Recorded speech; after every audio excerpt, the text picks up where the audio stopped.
और कह रहे हैं कि भय का माहौल खत्म होगा, ये कहते नजर आ रहे हैं विश्वास सर। निरंजन जी अपनी बात पूरी करिए।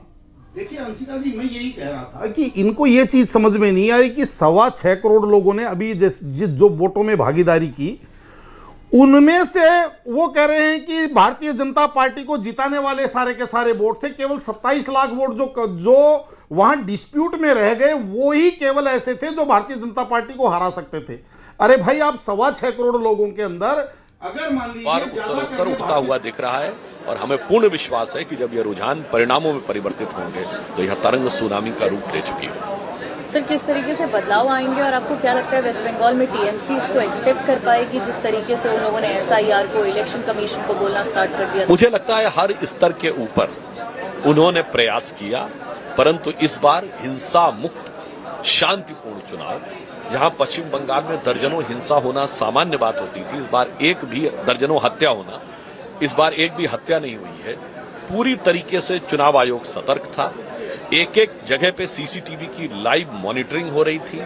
तो मुझे लगता है निष्पक्ष और निर्भीक चुनाव होने के कारण जनता ने निकल कर आकर प्रधानमंत्री मोदी जी के नेतृत्व में भारतीय जनता पार्टी की नीतियों के पक्ष में निर्णायक मतदान दिया है। और मैं कह सकता हूं, बहुत साल पहले अटल जी ने ये वाक्य बोला था, अंधेरा छटेगा, सूरज निकलेगा, कमल खिलेगा, सूरज पूरब से निकलता है। तो त्रिपुरा, अरुणाचल प्रदेश, असम में भी, उड़ीसा जहां पर सूर्य मंदिर है, और बंगाल, तो अब मैं कह सकता हूं पूरब में अंधेरा छट रहा है, सूरज और कमल खिलने वाला है।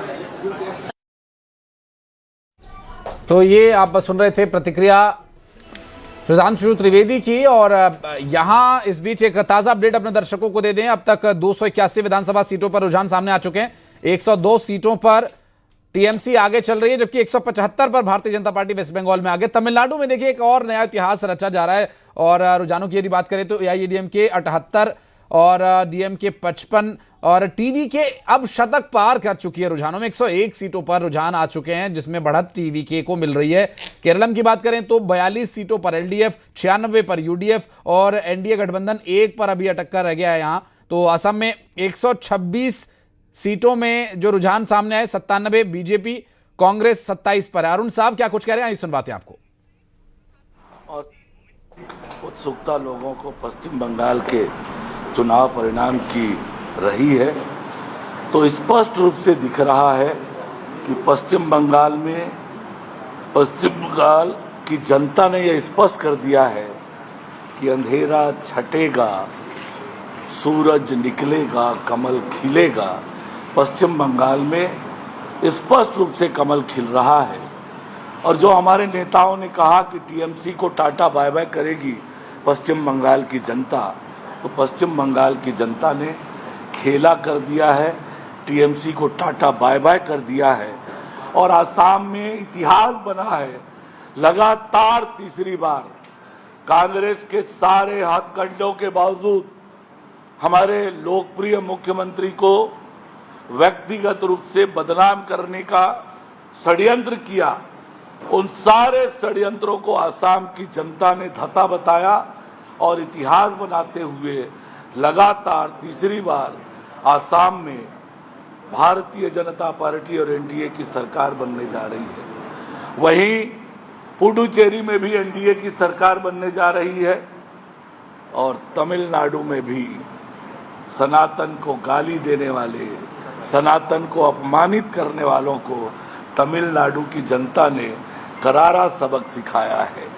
पश्चिम बंगाल की जनता को जिन्होंने पश्चिम बंगाल की जनता के साथ अत्याचार किया, अनाचार किया, माताओं और बहनों का अपमान किया, उसको सबक सिखाई है पश्चिम बंगाल की जनता ने। सनातन को अपमानित करने वालों को तमिलनाडु की जनता ने सबक सिखाई है। और आज पूरा देश भगवा में, बीजेपी में और नरेंद्र मोदी जी के नेतृत्व की, कुशल नेतृत्व के साथ ये 5 राज्य की जनता खड़ी है। ये स्पष्ट रूप से अब तक के चुनाव के रुझानों से स्पष्ट होता है। चलो सर,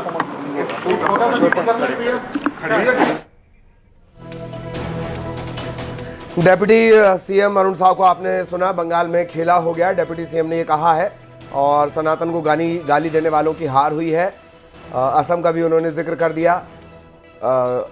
ये इस वक्त का बड़ा बयान, डेप्यूटी सीएम छत्तीसगढ़ अरुण साव, उन्हें आप सुन रहे थे। पश्चिम बंगाल रुझानों में बीजेपी भारी बहुमत की तरफ 176।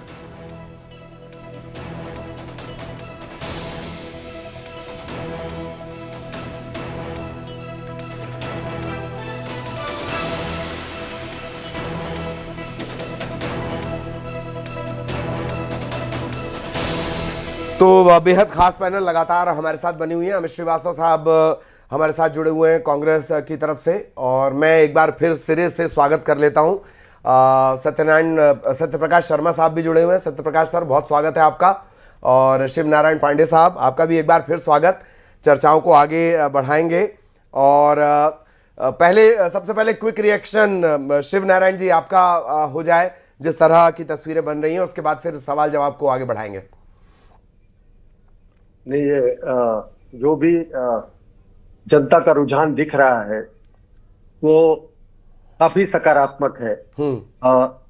अभी हर जो स्टेट है उसमें देखेंगे कि इनकम्बेंसी दिखती है, और असम में प्रो इनकम्बेंसी दिखती है, एंटी इनकम्बेंसी और प्रो इनकम्बेंसी दिखती है। तो भारतीय जनता पार्टी का ये प्रो इनकम्बेंसी है। तीसरी बार हम असम में सरकार बना रहे हैं।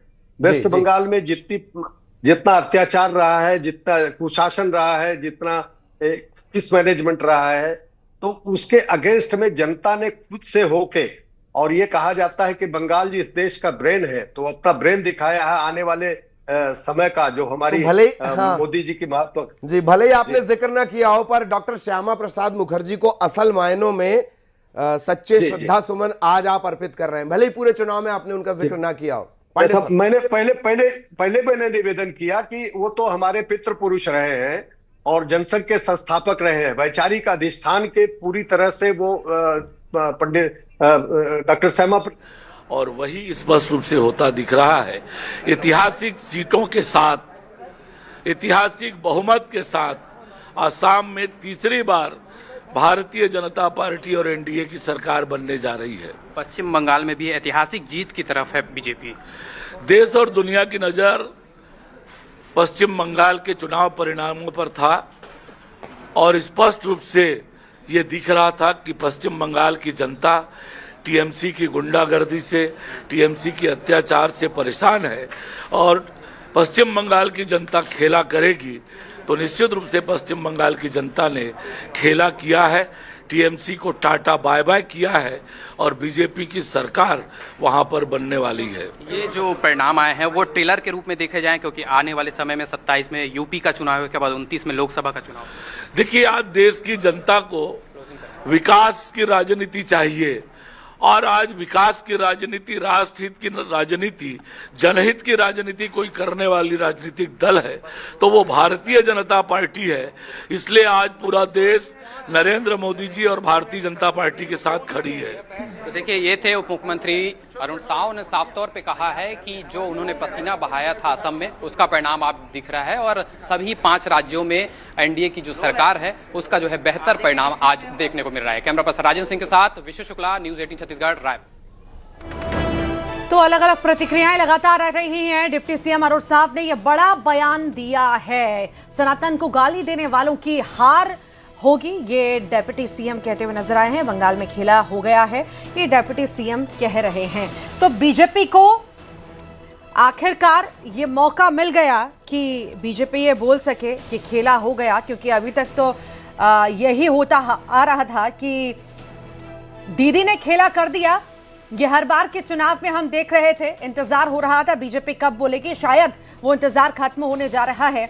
हमारे साथ अलग अलग मेहमान जुड़े हुए हैं। सत्यप्रकाश शर्मा जी वरिष्ठ पत्रकार हैं, हम उनके पास जाते हैं। शर्मा जी, हर बार इंतजार किया जाता है और इसी उम्मीद के साथ बीजेपी जाती है कि हम खेला करके आएंगे, पर ऐसा होता नहीं है और दीदी खेला कर देती हैं। पर इस बार बीजेपी को ऐसा लग रहा है मौका मिल रहा है ये बोलने का कि भाई हमने तो खेला कर दिया है।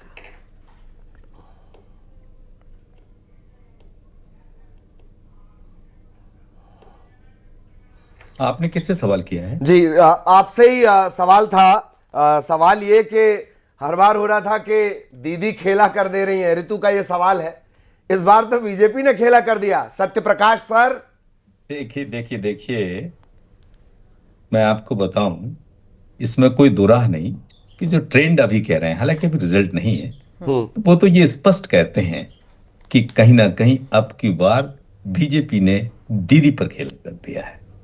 क्योंकि आप देखिए, बीजेपी ने जिस तरीके से वेस्ट बंगाल का इलेक्शन लड़ा है, उसमें उसने मुख्य रूप से उन मुद्दों को उठाया है जो कहीं ना कहीं 15 साल के टीएमसी के कार्यकाल के कारण वहां लोग त्रस्त माने जा रहे थे। चाहे वो महिला सुरक्षा का मामला हो, करप्शन का मामला हो या इन्फ्लेटर्स का मामला हो, इन तीनों मामलों को बड़ी मजबूती के साथ वहां उठाया गया। और भारतीय जनता पार्टी, आप जानते हैं कि एक ऐसा राजनीतिक दल अब बन गया है जो कहीं ना कहीं 24 घंटे चुनावी मूड में रहता है। वहां पर चाहे आप भले ही शुभेंदु अधिकारी वहां लीड कर रहे थे, उनका पिछले इलेक्शन में भी रहा, लेकिन मैं ये मान के चलता हूं कि जब से भारतीय जनता पार्टी में दो लीडर्स नरेंद्र मोदी और अमित शाह ने बागडोर संभाली है पार्टी की, तब से आप देखते हैं कि 303 तक सीट पर ले गए हैं। और श्यामा प्रसाद मुखर्जी का भी जिक्र हुआ था, हमारे साथी पैनलिस्ट ने बोला था, उनको वाकई भारतीय जनता पार्टी की आज की लीडरशिप ने वो उनका सपना कहीं ना कहीं बंगला में करके दिखाने की तरफ पहुंचाया है। देखिए, 1984 में बीजेपी बनी, लेकिन बीजेपी से पहले चाहे भारतीय जनसंघ रहा हो, जनता पार्टी रही हो या आज भारतीय जनता पार्टी हो, विचारधारा वही है, कोई बदलाव नहीं हुआ। लेकिन समय के साथ अटल जी भी आए, आडवाणी जी भी रहे, लेकिन जो गति पार्टी को अमित शाह और मोदी जी ने दी है, उसने कहीं ना कहीं एक इलेक्शन कैसे जीता जाता है,